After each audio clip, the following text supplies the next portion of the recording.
not notified of this possibility of things that can. Hey, Kalamazoo. Hello, hello, hello. Hi, everybody.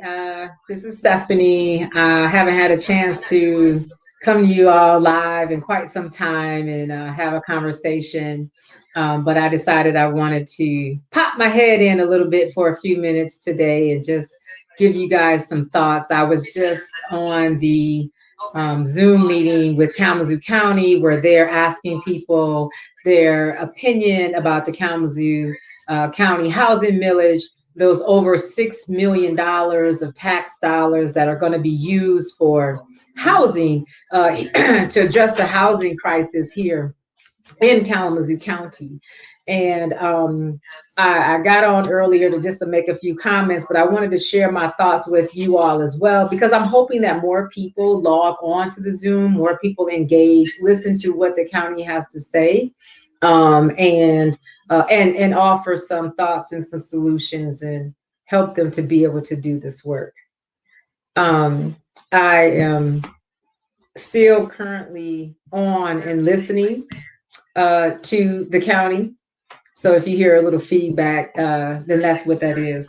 But I wanted to say a couple of things. One is I made some comments on Facebook about a week ago, literally right before I got sick, and talked about the structure of Kalamazoo County government, and what that looked like. And immediately I got phone calls from folks at the county who I'm sure did not like the comments that I made. I also feel like that as a citizen, a civilian, if you will, a resident of Kalamazoo, I think I have the right to say what my opinions are and what I think without feeling retribution from county leadership, from county employees. That being said, I talked about a couple of things that I just want to run down for you all.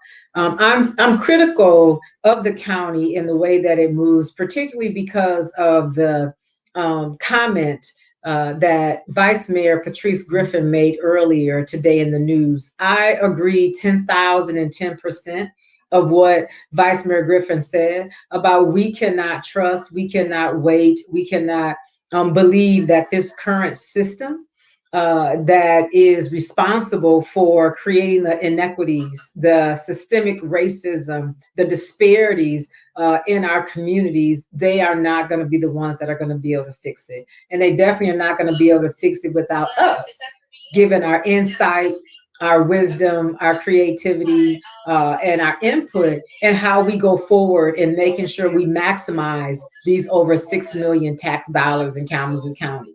I'm going to tell you, one, I'm frustrated because they will only allow us to comment, to respond, or I should say, really to react to some of the things that they are coming up with. And I say react because you got individuals who are not grounded in anti-racism policies or anti-racist views. You have individuals who have no training on diversity, inclusion, and equity. You have individuals who do not represent this community. They do not live in Kalamazoo County. They barely shop. They don't worship.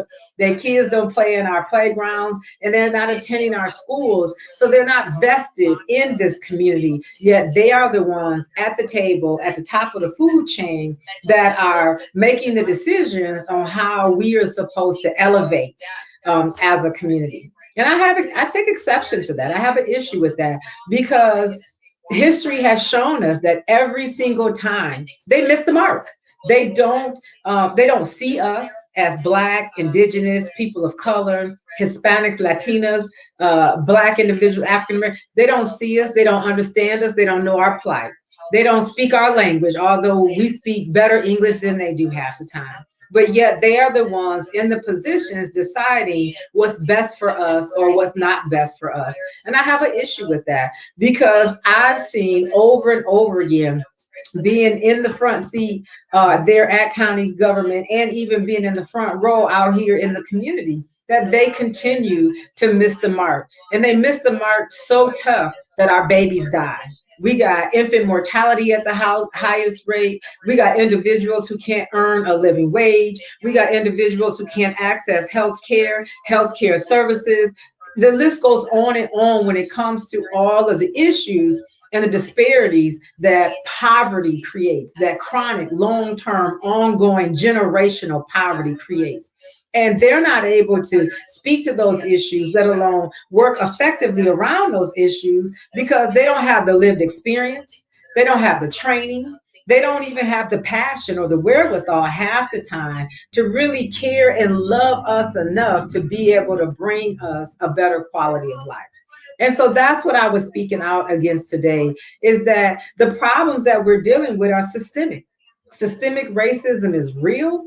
The individuals who are there at Kalamazoo County, not all, but most of them, they don't have the insight, the wherewithal, the lived experience, the relationships with the minority of us, the majority minority of us, to help come into the room, to reset the table, to begin looking at policies and practices and funding opportunities that can help turn this whole issue of housing discrimination, systemic racism, all of that stuff around.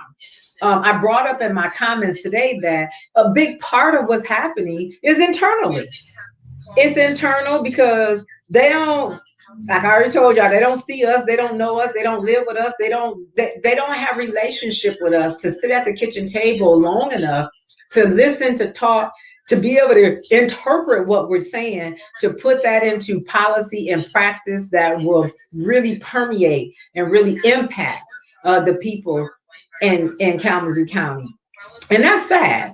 And y'all know I served at the city level and at the county level, and I've been talking about diversity, inclusion. I've been talking about racism, anti-racism for years. And yet no one has really taken on the responsibility of not just going through training, but taking that training, social justice and equity, and gaining that equity lens and turning that into policies and practices that really help and elevate and raise the vibration of the most vulnerable people in our community. And so I'm tired. I'm tired of having the conversation. I'm tired of them asking me. I'm offended. I'm like, y'all doing everything y'all need to do to keep your own jobs, to spend your own paycheck, but at our expense. It's our babies that are not thriving. It's our moms and dads who working their butt off every single day in these jobs, or 2 and 3 jobs, hustle, side hustle, small business, and this and that. And we still can't get ahead because systemically it's not designed to elevate us, to make us get ahead. And so it's frustrating that you turn around and you ask us dumb questions, asking us, oh, what about the programs? What do you mean the programs?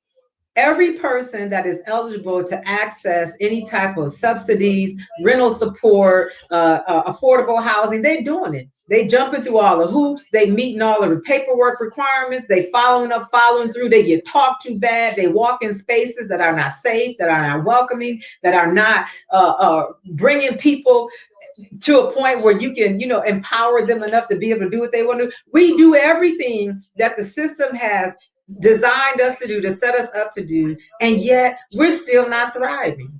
And so you can't just keep looking outwardly at us or the most vulnerable people or the people that need the support services. You have to look internally at the organization, local government, at the agency, at the leadership that is in place to be able to make this stuff go. They fail in us. At the end of the day, they fail in us. And they don't want to say anything. They don't want to tell the truth because they want to keep their job. Truth be told, we want to keep our job too. We want to have a job. We want to make a living wage. We want to have access to opportunities like everybody else do because we want to pay our own rent. We want to pay our own mortgage. We want to take care of our own family. Nobody wants a handout. We just asking for a little hand up so we can get on our own 2 feet and do what we got to do. That being said, I just want to take a minute to tell y'all that don't let people get y'all stuck in these little conversations about these different programs. These programs ain't diddly squat. When you talking about how do you get to a voucher, I can go get approved for a voucher, and I can go find me a house. But if I can't get the housing authority to pay my deposit and first month's rent in a timely manner so that I can move into the unit, then what good is it? If I can't get the housing authority to approve my application in a timely manner so that I can move me and my children into a permanent shelter, then what are we doing? What good is it? Those are internal issues. Those are things systematically that Kalamazoo County has not figured out. How can you come out here and ask us what we should do or what we think we should do and how these programs should run when you have set up the program to fail? To fail us, to fail our children. You got to look internally. You got to look at your policies. Your policies give you the guidelines or your standard operating procedures, if you will, of how you're going to deploy the services and the resources. Your policies let you know these are the guidelines that what you can and what you cannot do. And it's the barriers built in the language in your policies that are allowing you to have this soft, cushy, six-figure job, but not be able to have any impact to the lowest, poorest, most vulnerable people in the community.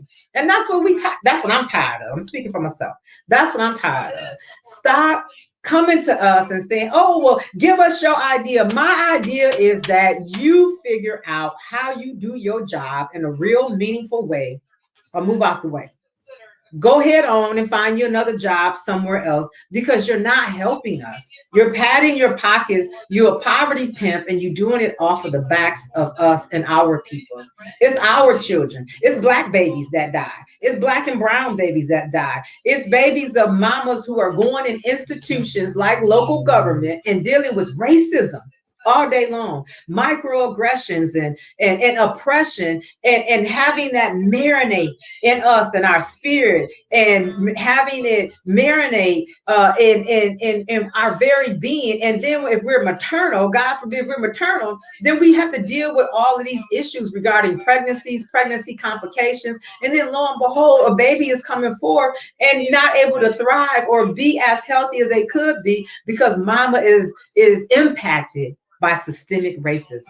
The same racism that won't let me get a job at a living wage, won't let me advance in a job. I can't retire and get my full benefits like everybody else. I can't access the healthcare services. I can't get paid leave when I have a baby. I mean, come on, look internally at how you are built and how you are distributing or not distributing resources to the people in the community and ask us, how do we be able to turn that around?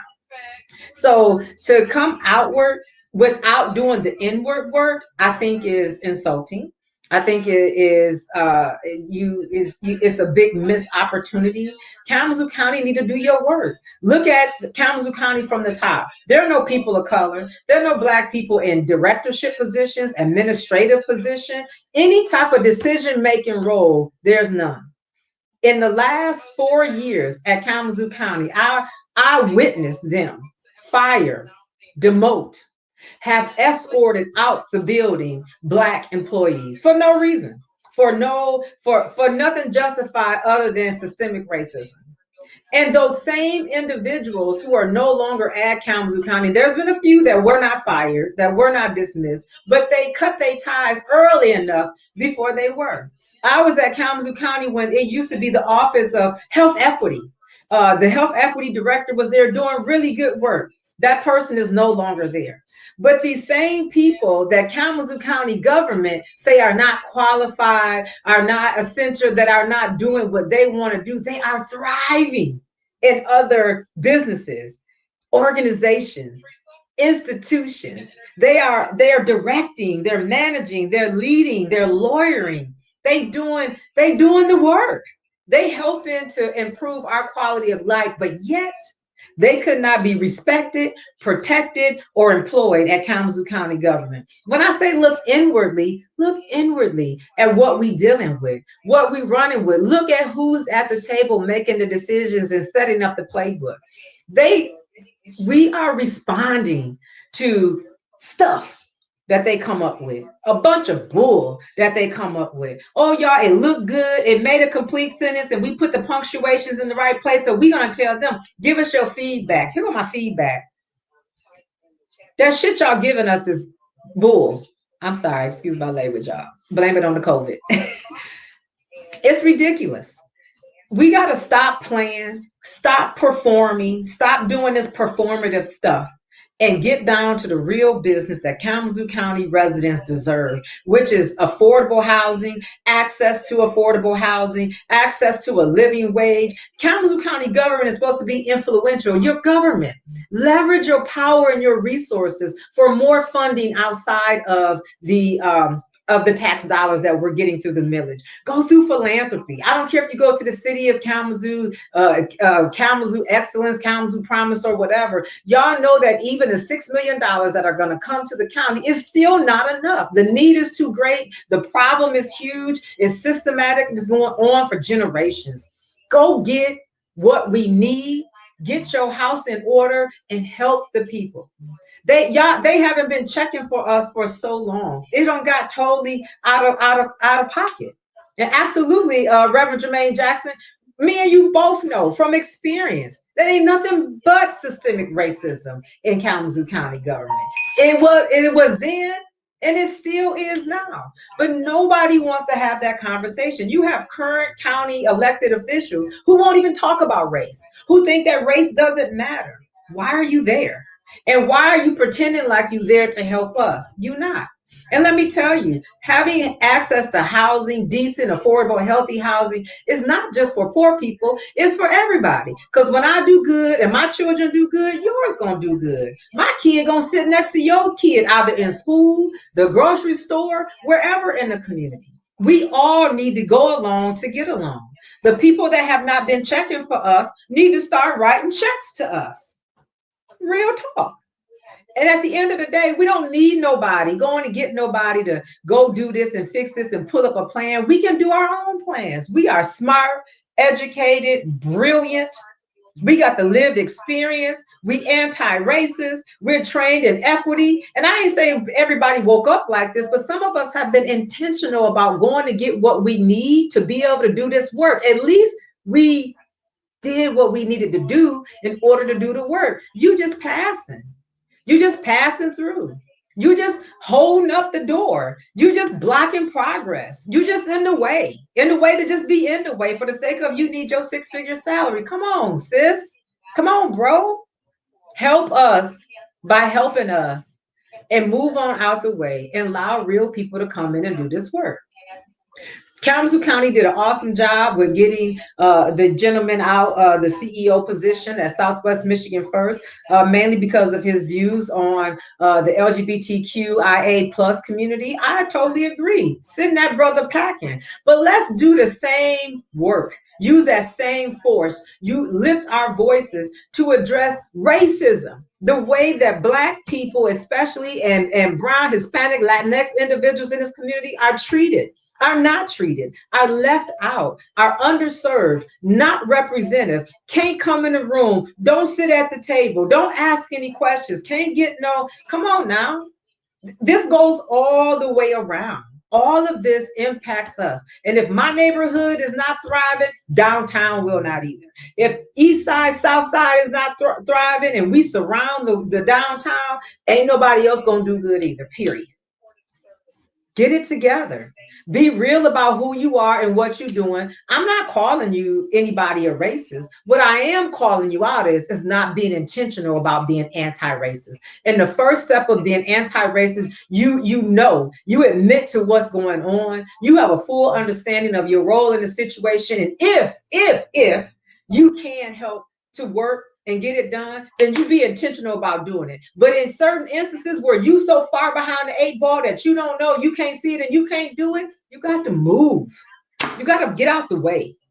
Don't be inviting people to the table. Hell no.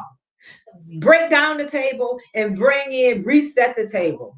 We are the table. The people in this community, the residents, the homeowners, the individuals that are struggling with paying their rent and this and that. Just because we struggling economically don't mean we dumb. Don't mean we don't know how to work. Don't mean we don't want to work. We do. Everybody hustling and bustling and putting in and doing what they got to do. Respect that. Respect us. Change your whole dynamic. Evaluate yourself. Evaluate yourself and what you're doing. Look back historically. You're right, Jermaine. Look back historically of what they've been doing to us. We are experiencing the high rate of barriers that we are because of what's institutionally put in place to give us some barriers. Come on now. Stop performing, stop lying, stop playing. It's too much at stake. We are dying. Our children are hurting. We want to have promise earning, college ready, career ready, focused young people and adults. Let's get to work. Let's do real work. So that was just my thoughts. I just wanted to tell you all we cannot move forward in a real and meaningful way and not address local government, especially Kalamazoo County government, its structures, its practices, its lack of diversity and inclusion, its lack of anti-racism, its lack of ability to be able to look at its own policies, its own culture. The culture there is so toxic, it's ridiculous. The way that if they treat their own employees like that, can you just imagine how the average Joe Blow on the street get treated? I can tell you.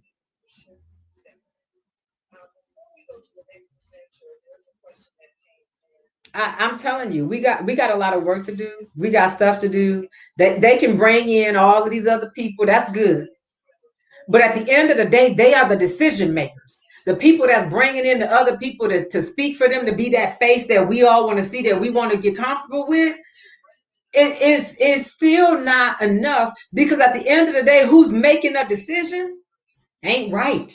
They not right, won't get right, ain't doing right, and we are suffering as a result of it. We got to change the dynamic. Get real about having a conversation of changing the dynamic. Period. I ain't trying to fire nobody. Some of them, yeah, I am. But at the end of the day, come on now. This is about community. It's about shared prosperity. It's about uplifting and empowering a community. It's about giving a better quality of life. And it takes a whole lot to go in there and not just no talking about no 3 points or no program. No who filled out an application and who getting a voucher and this and that or whatever. We need to come out of generational poverty. We need to do it in a timely manner, and we need to do it in a way that people, families can sustain themselves and generations to come. And starting off like this is not going to get us there anytime soon. Let's get it together. All right, y'all. Be well. Thank you for tuning in. Love you lots. Peace. Bye.